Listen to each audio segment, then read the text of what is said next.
Hello, mate. You got a sec? Always for you, mate. Wicked, man. I was tricked, mate. You okay? Oh, mate, good. Yeah. I've literally, excuse the camera. I've literally just come back from a week in the Isle of Wight, mate. So I'm rested, recuperated, spent lovely time in the sun with the family. Nice, mate. What makes it even better, I've got a week of work now, back in the Isle of Wight next week. Ah, sweet. That's quality, mate. You've got the weather for it, all, isn't it? Yeah, man. It's been class, mate. But yeah, apart from that, how's life in general? Your year been alright so far? Yeah, it's been busy. It's been crazy. Certainly will work. Obviously moved jobs a little bit around in November. I'm sure we'll get into that. So yeah, with a new company, pretty much doing the same as I was doing, but obviously navigating all that stuff in terms of new job, new people, new ways of working, but still the crux of what I'm doing is still the same. So just applying what I've learned over the years to a Sweet. different business, but funnily enough, doing the same thing. But yeah. Sweet, mate. Good stuff, man. Well, yeah, we'll definitely get on to that because, as I said, so I don't know if you've seen any of the other sessions, but basically, I just want to try and help one person with each podcast, and this one will be around, yeah, blokes basically juggling home life, work life, and personal life all in one. So, now you keep those sort of three balls in the air, but we'll get on to that. I like to start each one with a bit of just a fun sort of question to ease us in. They're usually a bit more sillier out there, but this one, because of the topic we're doing today, I thought we'd go for if you could pick one household chore you have to do that you could make your kids do forever, which one would it be? Oh, I mean all of them, but picking one. What do I hate doing? It's got to be like cleaning the bathroom. Right. Okay, sweet. So, I mean, no one wants to clean the bathroom. You've got to do it every now and again to keep the place tidy. But yeah, if I could allocate that to the boys for the rest of my life, sound. Wicked. All right, cool. So yeah, clean up the piss and shit is where we're at. Much, yeah. Do you know what I mean? Wicked. And also, like, I've got an ensuite bathroom. They've got their own bathroom. You do your own. Yeah, I mean, this is it. 100%, mate. Great stuff. No, I like it. So, yeah, straight in then with the you said the boys. How many we talking here? What's the crew at the minute? What numbers we got? well, yeah, the household is mad. Mad. So we've got four. We've got four boys between us. Me and my wife Selena. And yeah, one of our eldest actually lives with us and has his girlfriend live here as well. Right. Okay. Sweet. So you got four boys and the oldest one's girlfriend and you and Selena. Yeah. Nice, mate. Nice. Okay. And how's that? Loud? It can be at times, but other times it's like fine. I mean, like the boys they're all at an age now. Most of them, anyway, are at an age now where they do their own thing, whatever. So Jacob's 19, Dylan's just turned 16. You've got Caleb who's 15 and Noah who's 8. Sweet. Nice. So the boys are older, so those are fine. But yeah, personalities, clashes, all that kind of thing. You'll know from having. Yeah. I mean, it happens. It's crazy, but me and Selena love it. Do you know what I mean? Sometimes I'm more of the introvert out of the two of us, so sometimes I need my couple of minutes away from everyone, tuck myself away. But yeah, generally speaking, do you know what I mean? I don't think we'd have it any other way. Wicked, mate. Great stuff. Yeah, you are proper laid back. You always have been. I've known you obviously donkey's years now. We won't get into how long because Yeah, I feel proper old. But yeah, no, that's quality, mate. So I wanted to speak basically. So as I said, on these sessions, I want to help one person. So I've done one around finding a job and recruitment and the job market at the minute. Done one around mental health like out in the world right now. So for this one, I kind of want to make it centered around, but not just piling on. Basically, working dads, mate. Because you know we see a lot online and rightly so about single parents working, and also a lot about women juggling being a mum and working. But there's not a lot around how that affects a bloke because it's okay for everyone to say women need to have careers and it doesn't have to just be the bloke, but what about the blokes that are getting left behind that are still providing and caring? So I just want to talk about the juggling act of that and this whole work-life balance thing. We'll start there. I mean, you got 4 kids, we just said. I know you run 2 football teams. and you've got a personal life, a social life, go in gym, keep looking after yourself, a serious job that, you know, you're really successful in, have been for years, both financially and positionally. So I suppose, yeah, without looking for a good way of saying it, how the fuck do you deal with it all? You know what? Sometimes you don't realise. You just don't. It's kind of like that whole. Do you know what I mean? See a problem in front of you, fix that, and then move on to the next one. Do you know what I mean? It's sometimes you have to like compartmentalise it like that, but you don't realise. But honestly, sometimes I wonder. Sometimes I think to myself, like, just sitting on the beach in Isle of Wight thinking, Jesus, my brain's just doing nothing. Whereas most of the time, I've got so many things going on. The wife, obviously, she's a massive part. She's massively organised. She's much more organised than I am. I'm kind of like, see it, I do it. If I don't see it, it ain't there kind of thing. But yeah, teamwork. You just have to divide and conquer sometimes, or come together and conquer. Sometimes it's just Yeah. Honestly, no. if I could boil it down and find an answer for you, I'll ring you up one day and tell you. Until then, mate, if you could bottle that, you'd be a multi-millionaire. So, but yeah, no, it's nice to mention obviously Selena as well. But yeah, teamwork. That's a great answer, I suppose, mate. But that bit you just said about being on a white, like having a beer and thinking, oh, my brain's not doing anything. I ain't worried about. Does that ever become? Does that be like really abnormal now to feel like I've got headspace? A little bit, yeah. Yeah, because obviously, as you said, I run 2 football teams, an under 9s and an under 15s, as well as working boys, whatever. So yeah, sometimes it's like the brain's just doing something. You get a text message from a parent, football, this, that, and the other, organising games, training, work life, phone calls. Obviously, as you said, career-wise, being an operations manager and looking after engineers or working with engineers in the field, sometimes I get phone calls at 9, 10, 11 o'clock at night. So, do you know what I mean? I've got to be on hand to help them. Sometimes that's when the thoughts happen, or if I'm thinking about system and business improvement stuff, sometimes you'll just be sitting, I don't know, watching I'm sitting with Selena and watching Love Island. Yeah. And all of a sudden the brain goes, oh, actually, if we got that system to do this, that would then do this, that, and the other. And my brain so I call it the snowball. Do you know what I mean? Snowball effect. Like, that's how my brain works. Like, if I just get an idea and it latches, I just have to keep going until I've got to the end of that snowball. Yeah, 100%. And do you reckon you take some of that into parenthood even without realising? So obviously, operations manager at work. I think Selena, you said, might be the operations manager at home. But do you reckon there are traits that you've got from work where, like you say, like you see a problem, you're like, well, let's solve that, and then we can move on to the next bit of the jigsaw? Oh yeah, I'm massively a problem solver. Like, if there's a problem in front of me, I'm fixing it. That's kind of where I've learned over the years. That's where I get my kicks, is in terms of fixing something or finding a resolution, whether it's me implementing it or whether it's giving it to someone else. And 100%, you bring that across as a dad, as a football coach, as a young leader, like a leader of young kids. You do massively bring some of those skills across, and vice versa, right? Do you know what I mean? I've taken stuff from my career into those personal situations, and vice versa. So my big one for me is like effort and commitment. Do you know what I mean? When it comes to engineers in the field, we expect them to be committed, put in the effort to try and fix problems, solve scenarios, and that's a big value for me in terms of football, commitment to a team, commitment to your effort on the pitch, and also what I install as a value to, or hope I install as a value to my kids. Yeah. So, I mean, in terms of like, you're committed to that team, or you're committed to doing that. That's what you've said you'll do, so you'll do it.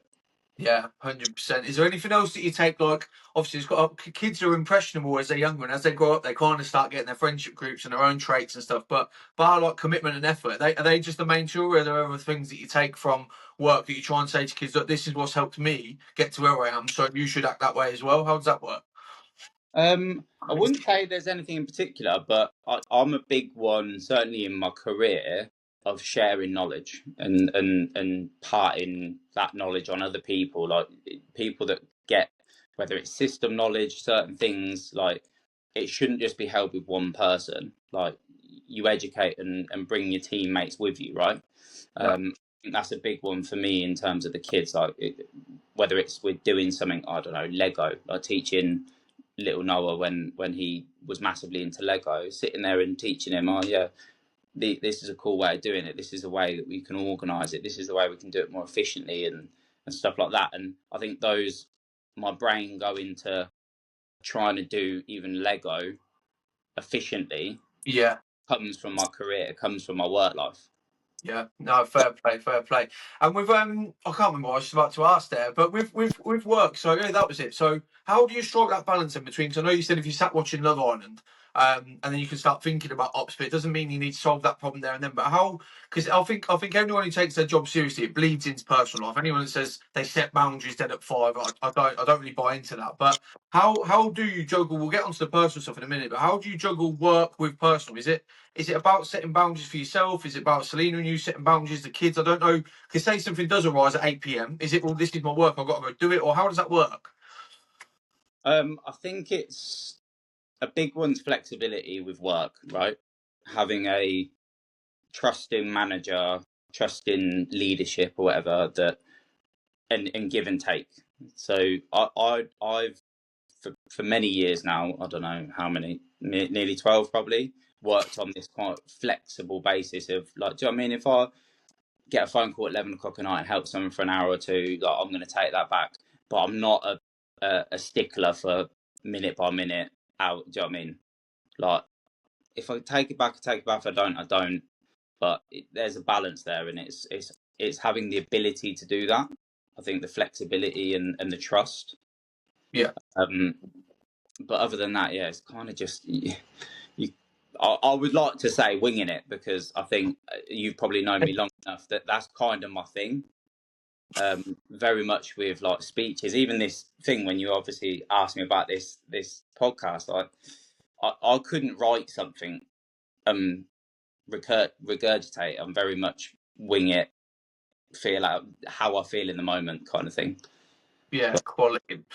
Love that, mate. And so say you got, you sort of said you got work, you got home life, and then with personal stuff as well. I'm not saying home life isn't personal, because it is. That's your world. But say your social circle, or looking after yourself, whether it's gym or going out and doing stuff to, play golf, watch the F1, whatever it may be.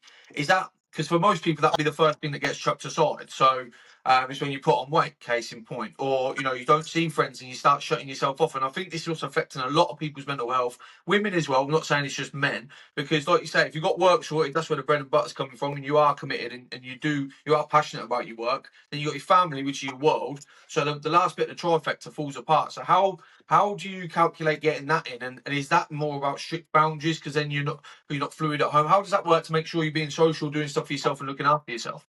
I think it's, I would say planning. Do you know what I mean? And luckily, I've got the most incredible planner as a wife. Like I said, she's the operation manager in the household. So, yeah, it's just finding the time. And it obviously people say, "Oh yeah, I never have time. I never have time." Well, you've got to make it. Like, for me, like gym's quite a recent thing, and that was always my boundary before. Exactly what you've described of, well, I don't really have time to go gym, this, that, and the other. And I got to the point of just like, no, like shut up. You just need to find time, whether it's more flexibility, like, oh, okay, I've worked late there, leave at 6, get home, have a quick scran or something to eat, and then get to the gym or whatever. You just, I feel like you just got to go for it. You got to put aside the excuses. Everyone says they haven't got time, but let's be honest. How many times does someone sit on their phone doom scrolling these days? Yeah, 100%. No. A good one on the podcast, yeah, asking people for their screen time figures. Mine will be about 25 hours a day somehow. Do you know what I mean? I'm a nightmare of mine recently. I've been so addicted to it, mate. But you bang on with what you said there about making time, because I know when I'm feeling all right and I do plan and I actually make schedules around even seeing mates and putting it in your calendar rather than I'll meet you Wednesday, Thursday at 4ish, mate. Do you know what I mean? Actually structuring things, it does work. But how deep does that go in your household? Have you got like brush teeth, pick up dog shit, and I, also all I how think if you ask Selena that question, she'd love to have that. Do you know what I mean? The minute scheduling, but we've got a nice balance because I'm, like I said, I'm kind of like a wing it in the moment kind of person. Do you know what I mean? What's in front of me, that's what I tackle. And Selena's like the complete opposite in terms of structure, planning to the minute.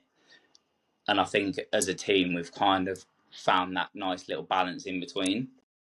yeah, Um, cracking, mate. which works for us. Do you know what I mean? It's not to say that work for everyone, and like you've said about making plans.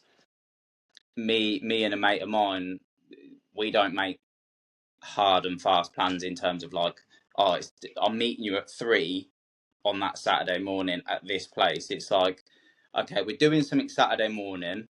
I'll ring you Friday night and we'll figure it out. Cool, Which, sweet. Yeah, that's what works for you. when the old wife's listening in on that conversation, drives her mad because she's like, just make the plan now. It's like, no, I've got 2 days. Something might happen. I'm definitely on Selena's side on that one. I'm a nightmare, mate. If you see when me and Botty go out to London or something, we'll have the postcode of the bar we're going from and to, the minutes it takes, what time we have to book the Uber, what time we have to get in the Uber. It's literally insane, like a military operation, so we can get every last drop out of the club that we're going to. It's crazy, mate, definitely. But yeah, so and with that, with personal stuff, man, let's get on to Matt Bone quickly. So what are your things you like to do for yourself? So obviously, gym. I don't know if that's for yourself or just because you feel like you have to now we're getting to a certain age. But what things are you passionate about? What do you like doing in your spare time? What do you like watching, listening to? What's the crack there? What the crack there is, I massively into football. As you know, I run 2 football teams. Massive United fan. Um, I know it's probably a sin to say with you being a Chelsea fan, but I'll put this on for you. It looks like a United kid. I did say, I think when it popped up, I thought if he pops up a United try, F1, as you mentioned, I'm a massive F1 fan, massive Lewis Hamilton fan. I love going out. Me and my mate always go or try to get to the Abu Dhabi Grand Prix, which is one Awesome. we're going to. Other than that, it's just, do you know what I mean? I'm a bit of a tech nerd. Love technology and stuff like that. So I love in sometimes just like, do you know what I mean? Whether it's online blogs or Instagram reels, a lot of my algorithm is tech stuff. So yeah. Awesome, mate. That's great stuff. And what's the crack at home in a minute? I know you said before we jumped on you got some renovation or something going on, and you Oh what's yeah, happening there? use the non-cutting painting, but we've I had to get it in, man. pointing it's in the camera, yeah. So we currently moved house. Or we moved house last year. I think we've been in a year now. We've renovated most of the bedrooms. This hallway that I'm in is being done. We've got a garage conversion going on, which my eldest is going to move into. So yeah, it's all go. That on top of everything else we've had. I don't know sometimes how I don't have a mental breakdown. No, 100%, mate. But yeah, obviously, you know where we are at Huddle Up, mate. I can make a few quid off you here, but yeah. So you had the house moved. Now you got house renovations. 4 kids plus the oldest one's missus. Personal life, work life. That has been an ops manager from 7 in the morning till 8 at night. So yeah, it's quite a bit. You ain't got any pets, have you? No pets. Good. Don't get a dog. But But do yeah, you know what? Honestly, we've been talking about getting a dog for years. I would say probably about 8 years with on and off conversations. Every couple of months it'll pop up, or our mates will like come round, or we'll go for a walk with a dog, and it's like, oh yeah, should we get a dog? Every time the conversation goes, yeah, let's get a dog, and then it never happens because we both realise deep down that it's not fair on the dog. No, 100%. So if I see a Labrador at the side of the road like this, I know it's come from your house. It's get me out of here, bruv. Quality, mate. Absolutely. I think the cat would do a runner. Yeah, definitely, 100%. And then one last thing before we get on to your song choice for the playlist, mate. Obviously you've waxed lyrical about Selena. I know how much you bloody adore that woman anyway. But what's the crack with a healthy relationship as well? To not put any pressure on you because she might watch this. But what's the deal with that? Because you said teamwork and her organisation and her influence and stuff, which is wicked. And I didn't want anyone to think this was all like pro man, anti woman when I started it, but. Yeah, what's the crack to a healthy relationship? What's the best way to parent in that way and make sure everything's solidified in the unit? Because obviously it's up and downs all the time with stresses. But how do you keep that kind of floating along nicely? Oh, mate, that could be a whole separate podcast, to be honest. Yeah. I mean, obviously you'll know from previous people you know, even your mum and dad. Like, do you know what I mean? Parents or relationships, you evolve over time. You become different people. You grow into different people, and that battle happens every day in terms of that communication, that teamwork. Sometimes we fall. It's about how you recover from that, how you work together to be a team. And the biggest thing I've learned over the years is communication. Sweet. Being able to communicate effectively, say what you think, do it in a safe space that you're not judged for what you say. I think that's the biggest thing, my takeaway from years of I don't know, growing up, let's say. Actually becoming an adult now, do you know what I mean? I might be nearly 37, but I think only in the last couple of years I've really become an adult in terms of understanding that dynamic and obviously the growth in your relationship. And I think that's probably the biggest takeaway I'd have. Sweet. Yeah, that's quality, mate. So across the podcast, just we've got commitment, effort, communication, and at the start, just being real and being yourself. So, I mean, the 4 takeaways there are pretty bloody good. So just, commit, put some effort in, communicate with people, and just be honest and be yourself. I mean, if people take anything away from this, then that's enough, I think, mate. So cracking stuff. But yeah, onto the all important finale, mate. What song are we whacking on the playlist, man? Oh, see, this one, when you mentioned it, I thought, I've got a really, really diverse music selection. Anywhere from, do you know what I mean, kind of indie through to grime, so thingy. But a big one on my rotation at the minute is J. Cole, She Knows. Okay, all right, wicked, mate. I don't think I know that. Yeah, sweet. I'll whack it on. That'll go on the playlist, mate. I'm not sure if I know that one. Obviously, I know him, but I'm not sure if I know that one. So I'll have a listen when I whack it on the playlist. But, mate, as always, absolute bloody pleasure. You're such a legend, man. Love you loads. Man. We'll bin it there, mate, and I'll catch up with you soon. And we should make soft Saturday plans at some point, mate, and just sort it on a Friday night. Mate, let's do it. Just text me. Just tell me when you're free, and we'll whack it in. I'll sneak it in there somewhere. Like I said, got to navigate those gaps and just do it. 100%, mate. It's taken on the nose. I'll tell you, I'm taking that on board, mate. But yeah, thanks for your time, boy. Thanks for jumping on. I'll catch up with you soon, man. Yeah. Sweet.